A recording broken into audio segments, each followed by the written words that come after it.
Glassdoor's 2026 Workplace Trend Report highlights a few insidious trends that guys like you and me need to be aware of. On the channel, we've been covering the big layoff trends, like UPS firing 48,000, Amazon 30,000, Nestle 16,000, but there's something we haven't covered. It's been lurking beneath the surface. And that, my friends, is the forever layoffs. Now, forever layoffs are smaller layoffs, basically under 50 workers fired at the same time. And these are on the rise. In fact, forever layoffs have increased by nearly 20% since 2015. In 2015, about 38% of firings were less than 50 workers. Now we're up to 51%. So 51% of firings are going to be these smaller firings, these nitpicking, 10, 20, less than 50. And today we're going to cover why is this happening. We're going to look at some other scary trends that are happening, and we're going to end the video with the demographic that is winning the most during this time. And I think you'll be surprised because it is kind of counterintuitive. And if you want to, guys, listen, if you want to remain relevant, respected, and financially free during this time, if you're a guy like me and you want to make sure that you're not relying on the government to pay all your bills, or maybe you do want to generate some cash from the government, this is the time to subscribe to the channel. I'm bringing you fresh videos 6 days a week, Monday through Saturday. And I got to be honest, guys, if we're not winning during this time, it is not going to get easier. Now's the time to know the tide is coming. Now is the time to start shuttering up your home because the hurricane is coming. At any rate, let's look at this workplace trend report from Glassdoor, and we are going to look at several charts during this video. It's going to be a great video, so lay back, sit back, and get ready. So let's go a little bit deeper into these forever layoffs. Why are companies opting to do this? And I think the first reason, guys, is that they want to avoid the PR nightmare. They want to avoid the PR nightmare. You know, I covered this in a video earlier this week about Duolingo. Duolingo had a public announcement that they were going to be AI first, they're going to lay off workers, and people did not like it. Their stock has not recovered. Amazon, also, PR nightmare. They're announcing they're going to be replacing humans with AI, and it has been really bad. I mean, you see it in the comments, guys. I read every single comment.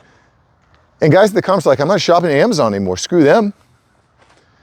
And I don't necessarily agree with that. However, there is a PR nightmare that's happening for companies. And, you know, one of the things that is interesting is there is this narrative that if you announce that you're laying off people for AI, if you're going to be AI first, that your stock spikes. And in some cases that's the case, but it is not always. That is not always what happens, as we see with Duolingo, just as an example. And by the way, Duolingo is interesting because their profitability is way up, but their stock price is down. Anyway, check out that video. I'll post a link to it here. So at any rate, it's a PR nightmare. If you go out public and you announce that you're firing people for AI, people don't like it, your customers don't like it, your employees don't like it. But however, companies are using AI to handle these white collar tasks. So they're in this kind of debacle now where we have to lay people off for AI, but we don't want to make a big spectacle of it. We don't want to end up in the New York Times or in Forbes or Business Insider or Reuters or anything like that. But they are using AI to handle these tasks. HR, customer service, operations are particularly at risk. And I'm going to have my assistant, Velko, what up, Velko, throw up a chart here because layoffs, guys, are up to pre-pandemic levels. You know, during COVID, you'll see that we had a big spike in firings. Tons of people getting fired because I don't even want to think about it. Do you guys remember how crappy COVID was? You can't go to school, you can't open your business, you can't go to a restaurant. Heck, I couldn't even go to a playground. I remember taking my 3-year-old daughter to a playground. Actually, she's a little older than that. She's 5 years old. Taking my 5-year-old daughter to the playground to play and my 2-year-old son to the playground to play, and the cops kicked us out. There was nobody at the playground, but we still got kicked out by the cops. Ooh, it makes me angry. I have more stories about COVID, but this isn't all about COVID. What this is about is jobs. And you'll see on this chart that during COVID, there was a big spike, then there was a big drop. And now we're seeing the firings kind of creep up. And, you know, I think that, I mean, it's pretty clear that companies are firing, maybe not en masse, but these small firings, these death by 1,000 cuts are happening. And, you know, I think there's different ways to look at this, but on one hand, it's risky to lay off a huge portion of your staff like Salesforce did, 45% of the customer service staff. It's risky. Earlier this year, we reported that Klarna fired a huge portion of customer service staff. Quality control suffered and they had to hire people back. So there's kind of this balance. But I think that, by firing small, you avoid the massive risks of firing too many key employees, and you also manage to stay out of the news, and you also are able to start implementing new AI and test new AI systems. And if you disagree, by the way, put it in the comments below. Like I said, I read every comment. If you have a particularly great comment, I'll boost you to the top. I'll pin your comment, okay? Okay. However, there are some negative effects to these smaller forever layoffs, okay? So these forever layoffs, and I'm posting another chart up here, right here. And what this chart shows is that forever layoffs lead to a lot of job insecurity because you never know if you're next in line. Now, the blue line here indicates that the layoffs are increasing, and the red line reflects the insecurity. So the problem is, if like every year there's going to be a performance review and there's going to be firings, like you can kind of like mentally prepare, okay, I'm going to be good for the next 8 months, 12 months. But when you're hearing from Sally in HR or your boy John over in sales that, well, another round of layoffs, another round of layoffs, another round of layoffs, you're always kind of like on edge. You're always on edge, and I think that's what we're seeing there. This also leads to a lack of trust in leadership. Because how can you be homies with your leaders when you're like, they could fire me at any moment. I'm under the microscope every moment. Is that a way we want to live? I don't think so. This is one of the reasons why I essentially have multiple streams of income. I run my own consulting, my own business. I don't have to, like, if I get fired from one place, okay, I've got plenty of other, I'm not even taking new clients right now, to be honest. I have so many exciting projects I'm working on. I'm not even taking new clients. Regardless, I think that's that's the place that I've chosen to be. And, if you have a unique set of skills like Liam Neeson and Taken, you're always going to find work, okay? If you have that kind of unique set of skills, by the way, thanks for watching. Put it in the comments below. Okay, anyway, let's throw up another chart here. This chart shows a lack of trust in leadership. And what you'll see is during the pandemic, the trust in leadership actually spiked. People trusted their leaders. They thought they had their backs. Which I find very, very fascinating that happened. I think people were just looking for someone to trust. I'm not going to go back to COVID, but I think people were saying like, this is chaos. We don't know what's happening. Are we all going to die? Yeah, well, I got to believe in something. So why not believe in leadership? At any rate, you'll see in that chart that it spiked there. But then in 2023, trust in leadership cratered. Now, what happened in the very end, November of 2022, ChatGPT went mainstream. I remember sitting on my kid's soccer field and playing with ChatGPT. I was like, the world is never going to be the same. This is nuts what this software is capable of. So what we've got here is that these forever layoffs are happening at an accelerated rate. People are scared. They have job insecurity. They don't know if they're going to be hired. They only know if they need to start looking for new jobs. We also don't trust our leaders anymore. So it's creating a recipe for disaster with these organizations, okay?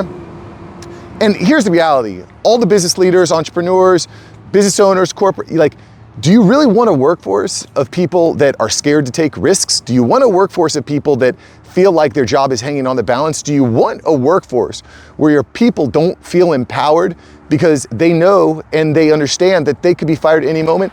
I do not think that leads to success. What that does is it leads to the downfall of an organization. When your lack of innovation and experimentation happens, you are in trouble, especially in an AI world. Especially in an AI world. Okay, let's look at some other trends here, because there's some other trends in this report that I think are very interesting. Again, thanks for being here. If you want to really keep up with all the latest news, sign up for my email newsletter. It's completely free, boys. AIupdate.ai. No girls allowed. This is just for the boys, just for the fellas, just for the guys out there. AIupdate.ai. Go get signed up. Again, it's totally free. And if you want to remain relevant, respected, and financially free, that is the goal with the newest news that is happening, and tips to survive, tools to survive. You got to get there, guys. AIupdate.ai. So let's talk about the next part of this report that I think is fascinating, and that is that remote work has completely lost its shine. Throw up the chart, V. Throw it up. What this chart shows is that out of 3.3 million Glassdoor reviews rating remote work as a pro has plummeted since 2020. And you'll see by those blue and purple lines that people are just not really satisfied with the remote work. And I think there's a few reasons for that. But the number one reason, guys, is that your relationships matter a lot. And if you're just working off and you're not on site, if you're not shaking hands, if you're not building relationships, you are much more expendable. And I'll tell you what, managers, leaders are going to be saying, well, you know, is it possible to replace this guy with AI? I've never actually broke bread with him before. I don't have a relationship with this guy. I've just met with him over Zoom. So you're competing with people all over the world, not just people locally. And so, you know, the other thing I think that happens is there's a much slower lag time. And this is something that I've noticed working with clients is there's a project we want to get done, and it would be a lot easier if I could just walk over to Jim's desk and say, hey Jim, this is what we need to get done. Can we do it? Let's roll. Here's what I need. Here's what you need. Let's rock and roll. You're done. You're moving. But in the remote world, it's like I got to send them a message in Slack. We've got to schedule a meeting. We've got to hop on a huddle. They're not available. Everything takes longer. And we're not exactly living in a world where things should take longer. We're living in a world where we got to move. We got to move very, very fast. So anyway, remote work has lost its shine. I actually still like remote work, but you know what? I do also miss being with people. You know, I work out of my house, which there's certain tax benefits doing that. Running my own consulting firm, marketing services firm, out of my home has some benefits. But again, it can be a little bit isolating. You know, if you're out there and you are with it, you know, smash the like button and let me know in the comments. I actually do like not having to commute though for work. That's pretty nice. Commuting to work sucks. So anyway, I'm glad I don't have to do that. Anyway, what else is here? This is another interesting trend that we see in the Glassdoor report is that AI has not actually killed employee satisfaction. And we're going to throw up the chart here to look at it. The overall reviews for occupational AI exposure is pretty flat. So you'll see that overall people are at about negative 0.02 stars down in their reviews. Although early workers are a little bit higher at negative 0.05. So what we're seeing here is that, okay, AI's here, but it's not really bothering me too much. I still feel engaged. I'm still enjoying my work. However, what is interesting is there are some job roles that report very, very significant impacts in employee satisfaction when it comes to AI. So for example, translators, negative 0.55 stars, software engineers, negative 0.29 stars, copywriters, negative 0.14. What we're seeing is that if you're in a career that is heavily, heavily impacted by AI, your satisfaction, your employment satisfaction is going to be much, much lower. I think it's on leaders to reassure these people that you're good, this is what we need you to do, I like you, here's what your future looks like. This is something I think leaders often get wrong, and guys in general, is we assume that people understand how we think about them or what we see in them. We assume that, but often that's not the case. You know, all my married guys out there understand this, that, you know, you might assume that your wife knows that you love her and that you care about her and you're not off looking for fresh meat, but she doesn't know that. You might know that, but she might not know that. So that reassurance that we give our wives is the same thing. It's the same type of reassurance that we need to give our kids and our employees, our team members, people that we're working with, okay? Job seekers is the next trend here. Job seekers are taking what they can get. And we talked about this at length. It is hard to get a job out there. And what this chart shows, throw up the chart here, is that from late 2020 to late 2023, people were very picky.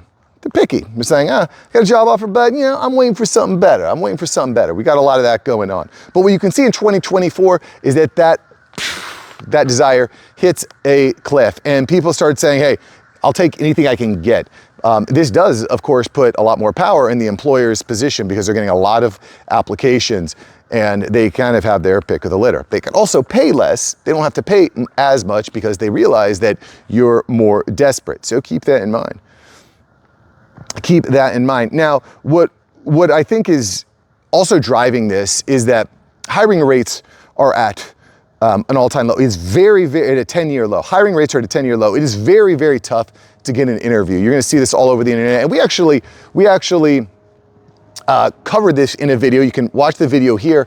In that what's happening is you're competing against tons and tons of AI agents to get interviews. A lot of the interviews are just ghost jobs that don't even actually exist. They're just putting it out there just to collect data and collect information in case they ever do hire.